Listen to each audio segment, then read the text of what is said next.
La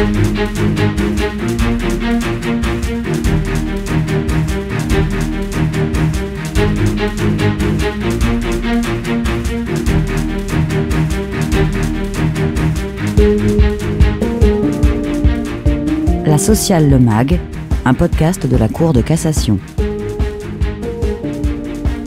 La jurisprudence de la Chambre sociale, racontée par ceux qui la font. Avec aujourd'hui les conseillers référendaires Séverine Techer et François Le Mag.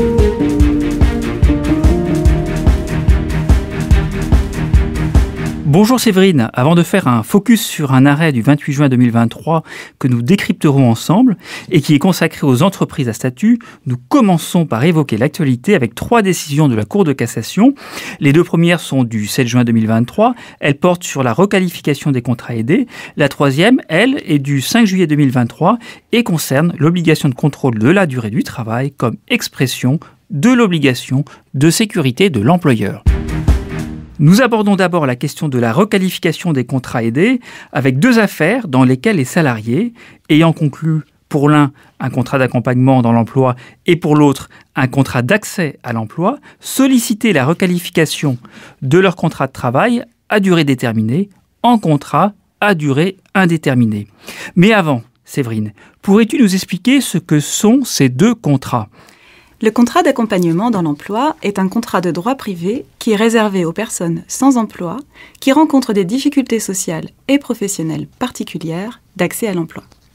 Relevant du secteur non marchand, ce contrat est conclu avec les personnes morales de droit public, les organismes de droit privé à but non lucratif, les personnes morales de droit privé chargées de la gestion d'un service public, les sociétés coopératives d'intérêt collectif. Il peut aussi être conclu en application de conventions passées entre ces collectivités, organismes, personnes morales et sociétés avec l'État ou le conseil départemental. Seuls les emplois visant à pourvoir des besoins collectifs non satisfaits peuvent faire l'objet d'un contrat d'accompagnement. Et qu'en est-il du contrat d'accès à l'emploi ? Il s'agit également d'un contrat de droit privé qui a pour objet de favoriser l'insertion professionnelle. Il est pour sa part applicable dans les départements d'outre-mer, à Saint-Barthélemy, à Saint-Martin et à Saint-Pierre-et-Miquelon. Il est réservé aux bénéficiaires du revenu de solidarité active, aux chômeurs de longue durée, aux personnes reconnues handicapées et à certaines personnes rencontrant des difficultés particulières d'accès à l'emploi. Relevant du secteur marchand, pour sa part, ce contrat est conclu en application de conventions passées avec l'État par des employeurs. Ces contrats sont-ils tous des contrats à durée déterminée ? Non, ils peuvent être conclus pour une durée déterminée ou pour une durée indéterminée. Pour certains contrats aidés conclus pour une durée déterminée, la Cour de cassation s'est interrogée par le passé pour savoir s'ils pouvaient avoir pour objet ou pour effet de pourvoir durablement un emploi lié à l'activité normale et permanente de l'entreprise. En effet, l'article L1242.1 du Code du travail l'interdit pour les contrats à durée déterminée classique, comme, par exemple, les contrats conclus pour effectuer le remplacement d'un salarié absent ou encore en cas d'accroissement temporaire d'activité. Alors, pour les contrats aidés, la Cour de cassation a-t-elle admis qu'ils puissent pourvoir durablement un emploi lié à l'activité normale et permanente de l'entreprise ? Oui, elle l'a admis pour les contrats emploi-solidarité en 1999 et pour les contrats initiative-emploi en 2003 et 2005. Les 2 arrêts présentés aujourd'hui s'inscrivent dans le cadre de cette dérogation. Ils étendent le champ de cette dérogation aux contrats d'accompagnement dans l'emploi et aux contrats d'accès à l'emploi. Dans ces affaires, les salariés concernés ne pouvaient donc obtenir une requalification de leur contrat de travail en contrat à durée indéterminée au prétexte qu'elles avaient été engagées pour un emploi lié à l'activité normale et permanente de leur employeur. Le 3e arrêt de notre rubrique Actualité porte sur l'articulation de 2 obligations dont l'employeur a la charge. L'obligation de sécurité d'une part et l'obligation de contrôle de la durée du travail d'autre part. Que recouvrent ces 2 obligations ? L'obligation de sécurité découle des articles L4121-1 et L4121-2 du Code du travail. Elle implique, pour l'employeur, à la fois de prévenir la réalisation du risque et de prendre les mesures appropriées lorsque le risque survient. L'obligation de contrôle de la durée du travail poursuit également un double objectif. l'établissement des heures de travail accomplies par le salarié et la prévention de durée excessive de travail. En 2019, la Cour de justice de l'Union européenne a précisé qu'afin d'assurer l'effet utile des droits prévus par la directive de 2003 concernant certains aspects de l'aménagement du temps de travail et du droit fondamental consacré à l'article 31, paragraphe 2 de la Charte des droits fondamentaux de l'Union européenne, qui porte sur les durées maximales de travail et les temps minimaux de repos, les États membres doivent imposer aux employeurs l'obligation de mettre en place un système objectif, fiable et accessible, permettant de mesurer la durée du temps de travail journalier effectué par chaque travailleur. Dans l'affaire qui a donné lieu à l'arrêt du 5 juillet dernier, des représentants du personnel et des syndicats contestaient le respect par l'employeur de son obligation de sécurité. Parmi les manquements invoqués, ils reprochaient à l'employeur de ne pas avoir mis en place un dispositif de contrôle du temps de travail. La question se posait alors de savoir si ce manquement était caractérisé et s'il pouvait constituer une violation de l'obligation de sécurité. Mais la Cour de cassation n'avait-elle pas déjà été amenée à faire le lien entre l'obligation de sécurité et le contrôle des heures de travail? C'est exact. Un tel lien a été fait en 2022 dans une affaire mettant en cause une convention de forfait en jours. Ce dispositif permet à un employeur de prévoir qu'un salarié travaillera non selon la durée de travail prévue par la loi, c'est-à-dire 35 heures par semaine, ou par un accord collectif, mais sur la base d'un forfait en jours. La conclusion d'une convention de forfait en jours est soumise à des conditions. Et dans sa mise en œuvre, il appartient notamment à l'employeur d'assurer un suivi de la charge de travail du salarié. La Cour de cassation a retenu dans cette affaire qu'un préjudice pouvait résulter pour le salarié du manquement de l'employeur à son obligation de protection de la sécurité et de la santé lorsque ce dernier ne justifie pas avoir pris de dispositions de nature à garantir une amplitude et une charge de travail raisonnables. Et antérieurement, en 2010, la Cour de cassation avait précisé que les règles énoncées par la directive de 2003 en matière de repos constituent des prescriptions minimales nécessaires pour assurer la protection de la sécurité et de la santé du salarié. L'arrêt du 5 juillet 2023 a pour intérêt de montrer que l'obligation de contrôle de la durée du travail est une composante de l'obligation de sécurité qui pèse sur l'employeur.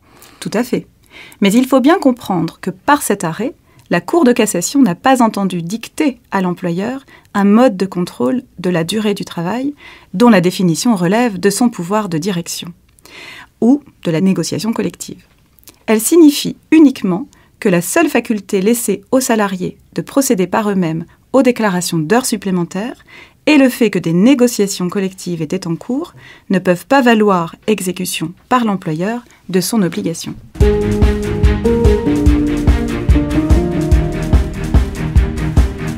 Et nous poursuivons la sociale Le Mag avec notre décryptage qui porte sur un arrêt du 28 juin dernier.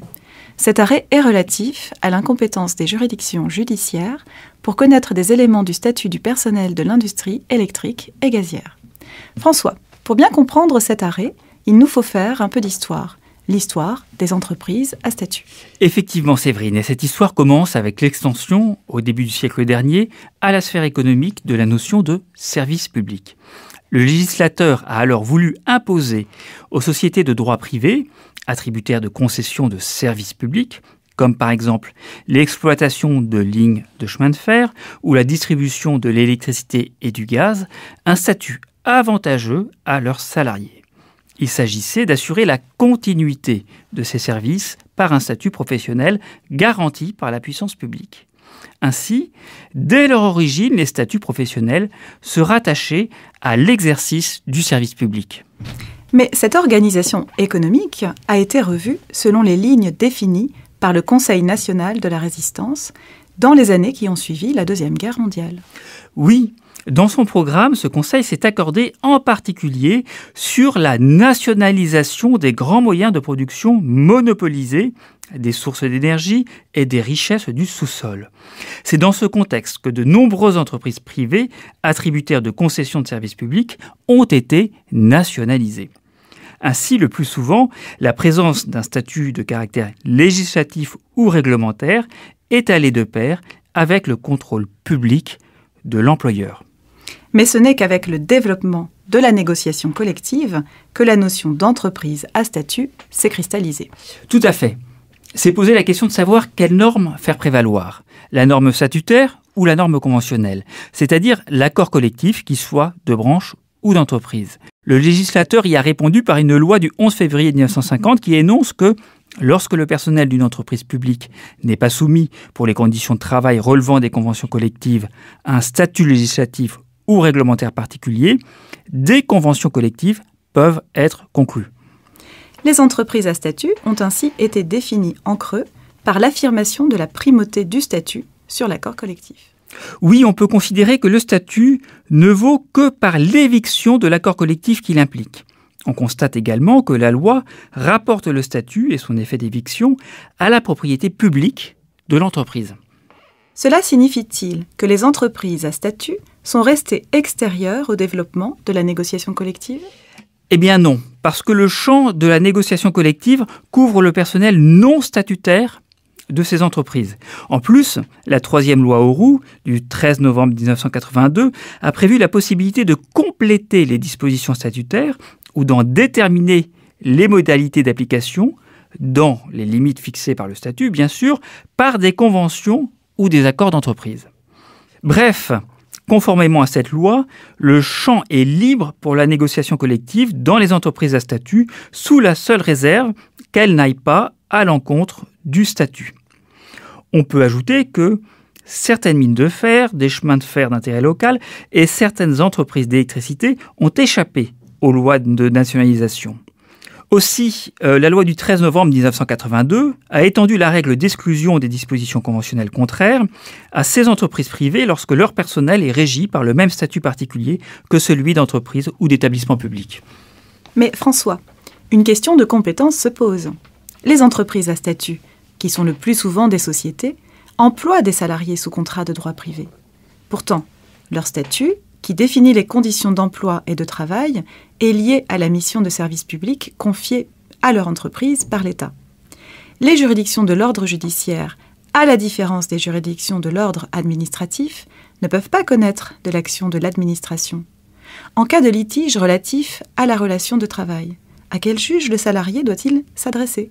Au juge administratif ou au juge judiciaire ?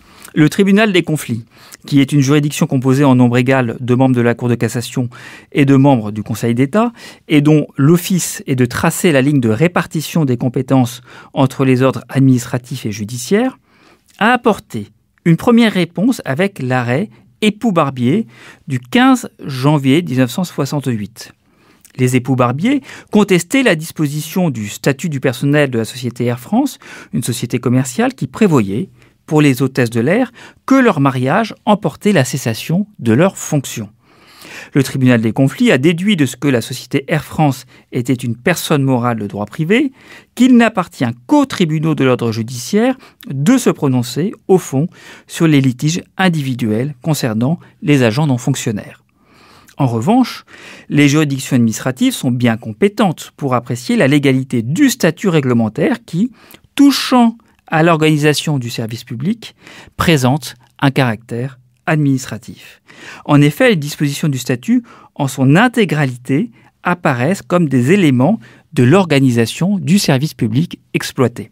Ont par nature ce caractère d'acte administratif les actes de portée générale relatifs aux conditions de travail et d'emploi qui complètent ou appliquent ce statut. Oui, mais nous avons vu que même dans les entreprises à statut, la négociation collective était possible, voire encouragée, soit pour compléter et appliquer le statut, soit pour les salariés qui ne sont pas couverts par le statut. Lorsqu'on est en présence non pas d'un acte unilatéral, mais d'un accord collectif, quelle est la juridiction compétente ? La juridiction administrative ou la juridiction judiciaire ? Dans son arrêt voisin du 15 décembre 2008, le tribunal des conflits a retenu que les contestations portant sur la légalité, l'application ou la dénonciation d'une convention collective ou d'un accord d'entreprise relèvent, sauf loi contraire, de la compétence judiciaire. Par la suite, dans un arrêt du 11 avril 2022, le tribunal des conflits a considéré que, par exception, sont de la compétence du juge judiciaire les contestations de la légalité de mesures unilatérales et générales déterminant les conditions de travail du personnel prises par l'entreprise à statut lorsque ces mesures complètent un accord collectif. Dans cette hypothèse, il est considéré que la compétence pour connaître de la légalité des accords collectifs emporte celle relative à la légalité des mesures unilatérales qui s'y rattachent. Dans l'affaire qui a donné lieu à l'arrêt du 28 juin dernier, une fédération et un syndicat contestaient devant le juge judiciaire des décisions de la Société Réseau de Transport Électrique, la société RTE, dénonçant des mesures relatives à la mobilité des salariés et en adoptant de nouvelles. La société RTE, qui est une société à capitaux publics gestionnaire du réseau de transport national d'électricité, a contesté la compétence du juge judiciaire pour connaître de la légalité de ces décisions en invoquant leur caractère d'acte administratif. Selon elle, ce caractère découlait de ce que, portant sur la définition des conditions de travail et d'emploi, ces décisions unilatérales et générales participaient de l'organisation du service public exploité par la société.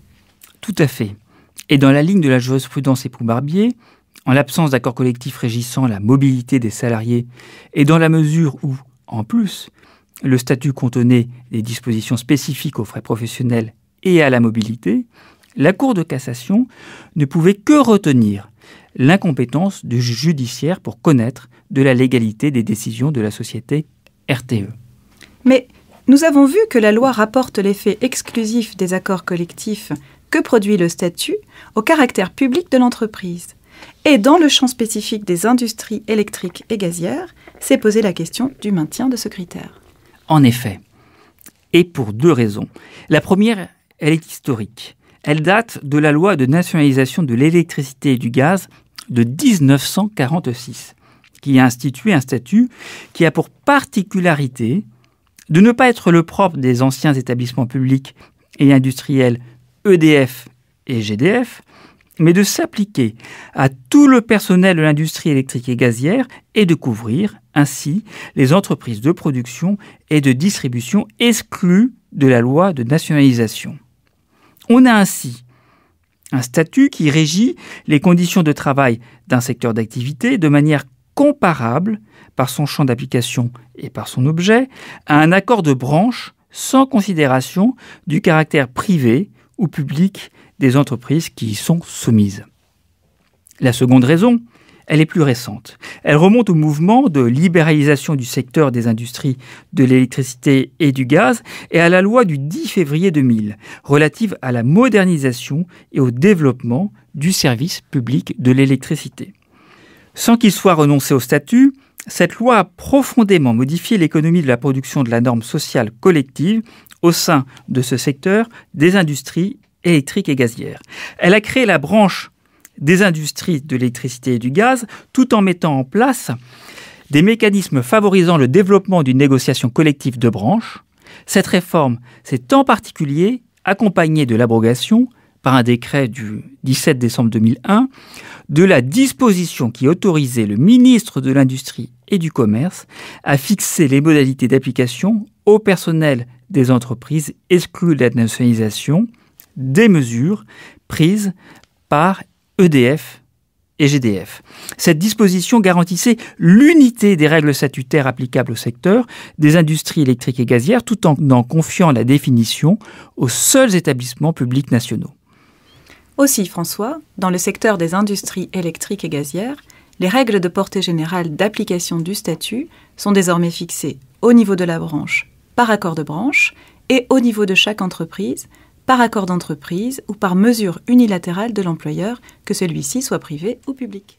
Effectivement. Et c'est pourquoi, pour retenir l'incompétence des juridictions de l'ordre judiciaire au profit des juridictions administratives, pour connaître de la légalité des décisions unilatérales relatives à la mobilité au sein de la société RTE, la Cour de cassation n'a pas fait état du caractère public de cette société.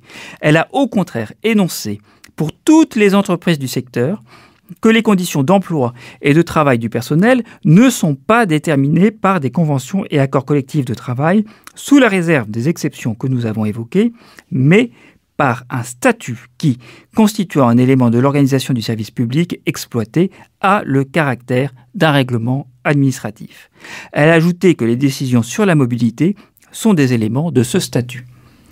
Et c'est la fin de notre podcast. Les arrêts peuvent être retrouvés sur le site de la Cour de cassation avec les numéros de pourvoi 21 19 784, 21 18 606, 22 10 702 et 21 24 122, ainsi que s'agissant de ces deux derniers arrêts, à la lettre de la Chambre sociale.